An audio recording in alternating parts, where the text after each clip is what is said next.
이 시간에는 혈장 삼투압을 조절하는 과정에 대해서 알아보도록 하겠습니다. 자, 혈장 삼투압이라는 말을 아이들이 좀 어려워하는 친구도 좀 있는데, 그래서 더 어려운 얘기 하려고요. 삼투압이 어떻게 만들어진, 계산되어진 값인가라는 걸 얘기를 좀 하려고 해요.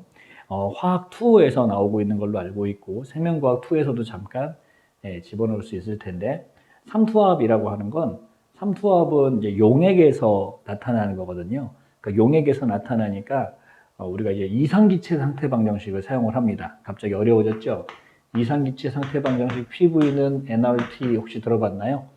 PV는 nRT라는 공식이 있는데 여기서 P가 압력이고 V가 부피고 N은 분자수, 몰수고 그다음에 기체 상수, 정해진 값이라는 뜻이에요. 0.082로 정해진 값, 얘는 온도예요. 그래서 얘를 우리가 삼투압도 요 압력이니까 그래서 압력으로 계산해 보면 P는 이렇게 되거든요. 근데 갑자기 여기서 왜 이상기체 상태 방정식을 썼냐면 묽은 용액의 경우는 공기 중에 기체와 비슷한 성질을 나타낸다라고 해서 그래서 묽은 용액의 경우에 이상기체 상태 방정식을 사용할 수 있는 거거든요.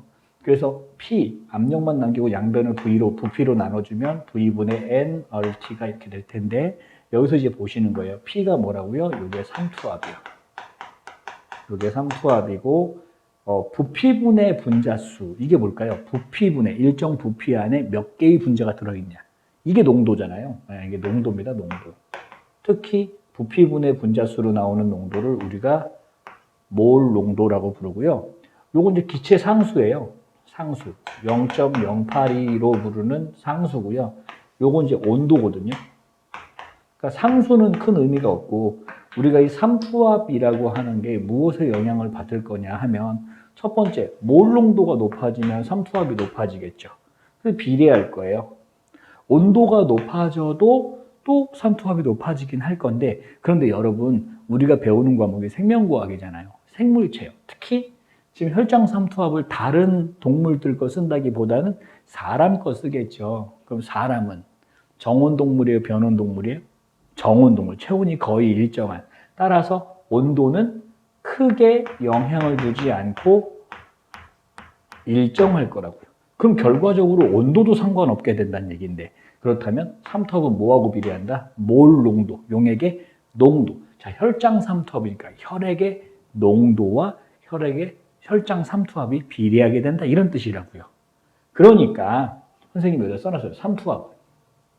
용액의 농도가 높을수록 삼투압이 크다. 이제 무슨 말인지 알겠죠? 그러니까 우리가 쉽게 생각하세요. 농도, 그럼 삼투압. 삼투압, 그러면 농도. 이렇게 이해해도 되겠습니다. 괜찮겠죠? 그래서 지울게요. 그래서 사람 체액의 삼투압은 0.9%짜리 소금물의 삼투압과 비슷하대요. 그러니까 우리 몸의 농도가 이렇게 유지가 되어야 하는 거죠. 자, 이 농도를 유지시켜주는 중요한 호르몬의 이름이 누구냐면 ADH예요. ADH는 항이뇨 호르몬이라고 부르고요. 좀 어려운 말로 바소프레신이라고도 부르는데 어쨌든 이 ADH에 대해서 우리가 좀 정리를 좀 잘 해놔야 되거든요. 자, 볼게요. 첫 번째, ADH를 조절하는 중추, 분비 조절하는 중추는 일단 간뇌의 시상하부예요. 항상성 최고 중추니까 간뇌의 시상하부예요. 두 번째, ADH가 만들어지는 장소, 생성하는 장소는 간뇌의 시상이에요. 간뇌는 시상과 시상하부로 되어 있으니까 시상에서 호르몬을 만들어서 만드는 장소고 그걸 분비를 조절하는 장소는 시상하부가 된다고요. 되겠죠? 두 개 구분할 수 있겠죠? 세 번째, 분비 장소. ADH는 그러면 시상이 만들어서 누가 저장하고 있냐면 뇌하수체 후엽이 저장하고 있어요. 뇌하수체 후엽이 저장하고 있다가 분비를 하면 호르몬이니까 일단 혈관 타고 돌다가 표적기관 어디? 콩팥에서 작용하게 된다고요. 그래서 무슨 일을 하냐 하면 콩팥에서 수분, 오줌으로 빠져나갈 수분을 재흡수, 다시 몸 안으로 끌어들이는 역할을 하게 되는데 그래서 재흡수를 촉진하게 되는데 그래서 무슨 의미를 갖냐 하면 잘 보세요.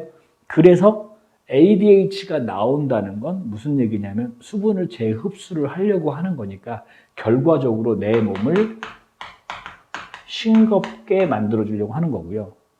또 하나, 물이 부족할 때 물을 보충하려고, 수분을 보충하기 위해 나오는 호르몬이 ADH다. 이렇게 이해하시면 문제 풀 때 되게 유용하게 쓸 수 있어요. 다시 한번, ADH는 나와서 뭐 하려고 한다고요? 내 몸을 싱겁게 만들거나 내지는 내 몸에 부족한 수분을 보충해주는 역할을 한다. 자, 그래서 예를 한번 들어볼게요. 예를 한번 들어봅시다. 처음에 사람이 1번, 짠 음식을 먹었어요. 짜게 먹거나 아니면 땀을 많이 흘려서 몸에 물이 부족한 상태예요. 어떤 상황인지 알겠죠? 내 몸이 짜졌다는 건 물을 섞어줘야 되는 물이 부족한 상태인 거고, 물을 필요로 하는 상태인 거고, 땀을 많이 흘렸으면 물이 부족해진 상태죠.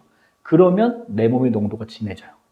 자, 소금은 가만히 놔두고 물만 증발시키면, 물을 줄이면 진해지니까. 그렇지. 그러면 체내 수분량이 부족하다 이런 뜻이에요.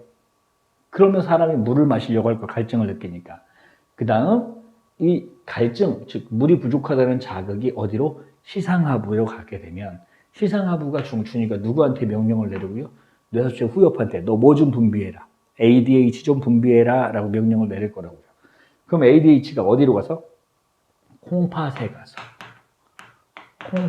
가서 표적기관 수분 제흡수를 촉진하게 되면, 그러면 몸으로 내가 물이 부족했는데 물이 들어오게 되니까 결국 정상 농도가 될 거고, 대신에 오줌에 있던 물을 끌어오는 거니까, 정확하게는 오줌에 있던 물이 아니라 오줌이 될 과정에서 물을 끌어오는 거니까, 오줌이 될 물을 끌어오니까 오줌량은 감소하게 된다고요. 대신 하나만 더, 오줌의 농도, 오줌의 삼투압은요, 오줌 입장에서는 물을 뺏겼잖아요. 오줌 삼투압은 증가하게 되겠죠. 되겠까? 자, 그럼 넘어가 볼게요. 또 다른 예를 들어볼게요. 이번엔 넘어가기 전에 또 다른 방법으로 설명을 해봅시다. 말로 설명을 해볼게요. 혈장 삼투압이 증가하게 되면, 무슨 얘기야? 내 몸이 찐하면 또는 내 몸에 체내 수분량이 부족해지면 간뇌의 시상하부가 이걸 감지하고, 요건 좀 알아둬야겠네요. 간뇌의 시상하부가 감지하고, 그리고 뇌하수체 후엽에서 항인의 호르몬 ADH 분비를 증가시켜서, 그러면 콩팥의 수분 제흡수가 증가되고 혈액의 수분량이 증가되고, 그래서 뭐가 감소했다고요? 오줌량이 감소했다고요. 그때 오줌 삼투압은 어떻게 된다고요? 증가된다고요. 봐요, 다 똑같잖아요. 그런데 뭐만 달라요? 오줌량만 반대로 감소하게 된다고요. 요거 좀 기억하세요. 요거. 자, 그럼 다시 혈장 삼투압이 낮을 때는 어떠냐? 혈장 삼투압이 낮을 때, 그럼 농도가 낮을 때니까 뭐부터 시작이야? 물을 많이 마신다면 이렇게 되는 거지. 물을 많이 마셨으면 내 몸에 물이 많아지게 내 몸이 싱거워져요. 그래서 혈장 삼투압이 감소해요. 체내 수분량이 너무 많아요. 이런 뜻이에요. 자, 그러면 그걸 누가 감지하고? 시상하부가 감지해서. 그 뇌하수체 후엽할 때 너 뭘 분비할 건데? ADH를 분비하는 녀석인데, ADH가 더 분비되면 물 보충을 더 많이 할 거니까 이미 나는 물이 많아. 그러니까 물 보충을 그만해 라고 할 거라고요. 그럼 물 보충 평상시에 하던 것보다 적게 해야 돼 라고 명령을 내려야 되니까 ADH 분비를 감소시킬 거고, ADH 분비가 감소되니까 어디서? 콩팥에서 수분 재흡수를 잘 안 하겠죠. 예를 들어서 오줌으로 빠져나갈 물에서 한 컵 물을 항상 갖고 왔었는데 한 컵씩 갖고 왔었는데 이번에 반 컵만 갖고 오고, 그래서 그 물은 어디에 남아있어요? 어디에? 오줌에 남아있겠죠. 그러니까 오줌량이 증가하게 된다고요. 대신 오줌에 물이 많아진 상황으로 유지되게 되니까 오줌의 농도, 다른 말로 뭐라고 부른다고? 삼투압이 어떻게 된다? 감소된다. 자, 이걸 말로 정리 다시 한번 해볼게요. 혈장 삼투압이 감소하면 시상하부가 감지하고 뇌하수체 후엽에서 ADH를 감소시키고, 그럼 수분제 흡수가 감소되고, 수분을 잘 흡수 안 하니까 몸의 수분량이 감소하고, 이게 되죠.